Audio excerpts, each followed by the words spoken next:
the dinner where my in-laws announced they were generously offering to support us while I figured things out, after my third failed job in 5 years, my mother-in-law patted my hand and said, "Some women just aren't built for careers, dear. There's no shame in leaning on family." My husband nodded gratefully, and I pulled out my phone, opened an email, and said, "Before we accept your generosity, I think everyone should read what Dad sent to my former boss last spring. He accidentally copied me.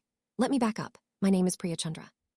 I'm 35 years old, and for 5 years my in-laws quietly destroyed every career opportunity I had, one sabotage at a time, so that I would remain financially dependent on their son and therefore under their control. And for those 5 years, I believed I was simply failing. That's the cruelty of good sabotage. Like the sister in so many of these stories, they didn't attack me. They arranged my failures and let me blame myself. Let me tell you about the Ashford family, because you need to understand the machine to understand the trap. The Ashfords were controlling in a specific, sophisticated way. Not loud, not obviously cruel. They controlled through generosity, which is the hardest kind to escape, because it makes the person being controlled feel guilty for resenting it. My father-in-law, Gerald, was a wealthy, well-connected man in our mid-sized city, the kind of man who knew everyone, sat on boards, had lunch with the people who ran things. My mother-in-law, Catherine, ran the family's social life and its emotional weather. And my husband, David, was their only son, raised to understand that the family's love came bundled with the family's authority, and that you did not separate the two. I married David 8 years ago. I was, at the time, a rising marketing executive, genuinely good, genuinely ambitious, on a real trajectory. And I think that trajectory is exactly what made me a problem the Ashfords needed to solve. Because a daughter-in-law with her own career, her own money, her own standing, is a daughter-in-law who can leave, who can say no, who doesn't need the family's generosity and therefore isn't subject to its authority. And the Ashfords did not do independent. The Ashfords did dependent and grateful. Catherine had spent 30 years making Gerald's money the sun the whole family orbited, and she was not going to let David's wife establish her own light source. So they set about, patiently, putting mine out. Here's how it looked from inside my own life, which is to say, like a run of terrible luck and personal inadequacy. Job 1. 2 years into my marriage, I was up for a major promotion, a director role I'd earned. And it fell through at the last minute for reasons my boss was vague about. A few months later, the whole thing soured. I was subtly frozen out, passed over, and eventually I left, feeling I'd somehow misread my own standing. I blamed myself. I'd gotten complacent, I thought. I'd misjudged the politics. Job 2. I landed somewhere new, determined to do better. And within a year, strange things happened. A reference check that went badly for reasons no one would specify. A client who abruptly didn't want to work with me. Reputation problem that seemed to precede me into rooms. I left that one too, shaken, wondering what was wrong with me that I couldn't make anything stick. Job 3. By now my confidence was gone. I took a lesser role beneath my experience just to be employed. And even that unraveled, a manager who'd been enthusiastic cooled inexplicably, an opportunity that evaporated. 5 years, 3 jobs, each ending in a fog of vague failure, and by the end I genuinely believed my mother-in-law was right. Maybe I just wasn't built for it. Maybe I was the problem, and all the while the Ashfords were there, generous and sympathetic, catching me each time I fell. "Don't worry about money, David's job covers you both. Come work on the family foundation, dear, something low pressure. There's no shame in leaning on family."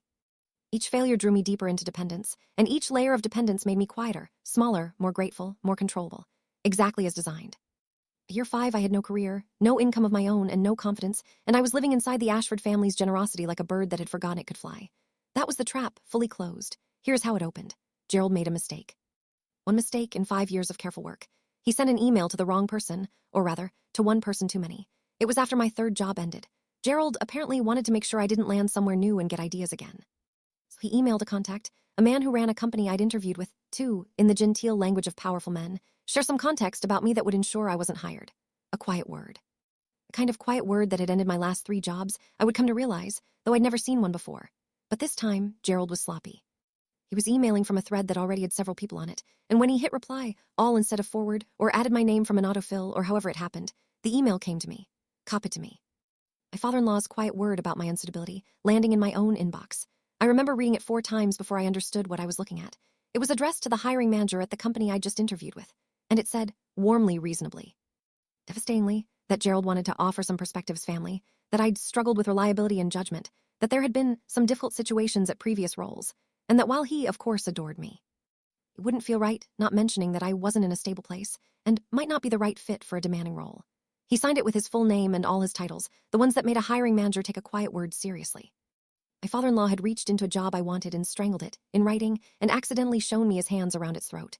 And in that moment, 5 years of bad luck reorganized themselves into a pattern. The promotion that fell through, the reference that went bad. The client who vanished, the manager who cooled. It had never been me. It had been Gerald and his contacts and his quiet words systematically for 5 years, and I had spent those 5 years dismantling my own self-worth to explain a campaign I couldn't see. I did not confront him. Not yet. Because one email proved one instance, and I understood, with the clarity that comes at moments like this, that if I moved on a single email, I'd be told it was a misunderstanding, taken out of context, and I'd look paranoid and ungrateful. I needed the pattern, and the pattern needed proof, so I became an investigator of my own destroyed career. Here's what I did over the following months. First, I preserved the email properly. Full headers, metadata, everything, forwarded to an account the Ashfords didn't know I had, printed and stored. Armor. Second, I went back to my 3 former jobs, not as a bitter ex-employee, but as someone finally asking the right question. I reached out to the boss from job 1, the promotion that fell through, and I asked her directly and calmly whether anyone had ever contacted her about me. And there was a long pause, and then she said, "Priya, I always felt terrible about how that went." I wasn't supposed to say anything, but, "Yes, your father-in-law reached out. He framed it as concern. He said things that made us reconsider the promotion. I'm so sorry, I should have told you." I let a well-connected man talk me out of promoting someone who deserved it, and I've regretted it. She kept the email. She sent it to me. Job 2, the bad reference, same story. A quiet word from Gerald or from one of Gerald's contacts. My old colleague there confirmed it. Uncomfortable, apologetic. More documentation.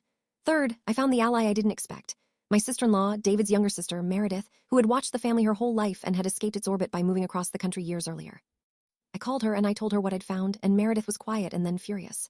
"They did the same thing to me," she said. "Not my career, my relationship. When I was engaged to someone they didn't approve of, things happened. Rumors, a job offer he lost." I always wondered. I moved 3,000 miles away to get out from under it, and I never had proof. You have proof, Priya. You have the thing I never had. And Meredith knew things, family patterns, Gerald's contacts, how the machine worked, that helped me understand the full shape of what had been done to me. Fourth, I built the case, and I made a plan, and I made it quietly, and I told no one. Least of all David, because David was the variable I couldn't predict, and I needed to know when the moment came what my husband would do when forced to see his parents clearly. That was the real question underneath all of it, not whether I could expose Gerald. Whether David would choose me over the machine that made him. Now, the dinner. The Ashfords called a family dinner to discuss my future, which, in Ashford language, meant to formalize my dependence. Gerald and Catherine had a proposal. They would generously support David and me financially while I took the pressure off and figured things out, perhaps working part-time at the family foundation. It was the trap's final form, total dependence, dressed as love. Catherine delivered the line, patting my hand. "Some women just aren't built for careers, dear. There's no shame in leaning on family." And David, my David, raised by this machine, nodded gratefully, relieved, ready to accept the softest cage ever built. And I pulled out my phone. "Before we accept your generosity," I said, "I think everyone should read what Dad sent to my former boss last spring. He accidentally copied me." I read it aloud. Gerald's own words, to the hiring manager at the job I'd just lost. The reliability, the judgment, the not in a stable place, signed with all his titles. I watched my father-in-law's face go from confusion to a specific gray understanding. "This is why I didn't get that job," I said. "And this," I laid down the printed email from Job 1's boss, "is why my promotion fell through 5 years ago. And this is Job 2's bad reference. 3 jobs, 5 years. Every one of them, Gerald reached in and killed it with a quiet word. Because a daughter-in-law with a career is a daughter-in-law who doesn't need your generosity and doesn't have to obey it." The table was silent. "Catherine," I said, "you told me some women just aren't built for careers. I was built for mine. I was rising. Your husband spent 5 years dismantling it so I'd end up exactly here, grateful, dependent, and quiet. And I spent 5 years believing I was failing because that was the whole point. You didn't want to break my career. You wanted to break me so I'd be easy to keep. And then the only question that had ever mattered. I turned to my husband. "David," I said, "did you know? Here's where the story could have gone either way, and I want to be honest that I didn't know which way it would go until it happened." David looked at his father. And I watched a lifetime of conditioning fight with the email in front of him, and I watched, this is the part I'll always be grateful for, I watched him choose. "No," he said, and his voice was shaking. "I didn't know, Dad. Tell me you didn't do this. Tell me you didn't spend 5 years making my wife think she was worthless so that she'd..." He couldn't finish. He looked at Gerald, and Gerald couldn't meet his eyes, and that was the answer. David stood up. "We're leaving," he said to me. "Right now. Here is how it ended. We left that night, and we did not go back to the Ashford generosity, and cutting it off was terrifying and necessary, because you cannot be controlled by a thing you no longer accept. David, to his enormous credit, chose his marriage over his parents, and it cost him.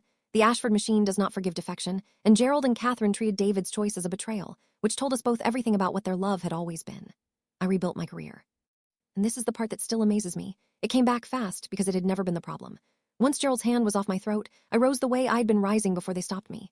I documented everything I'd found. My lawyer sent Gerald a very specific letter about tortious interference.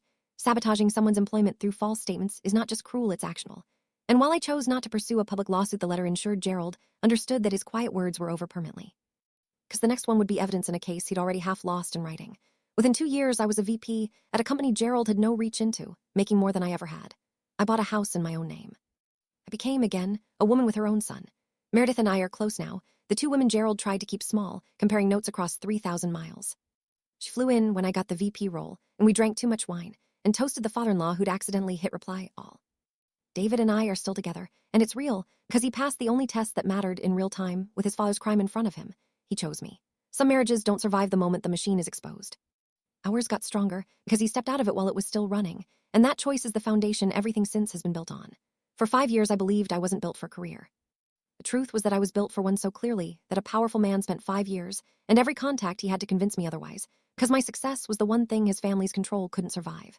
Catherine said there was no shame in leaning on family. There's no shame in it, unless the family spent 5 years sawing through your legs, so you'd have no choice. Gerald sent one email to the wrong person.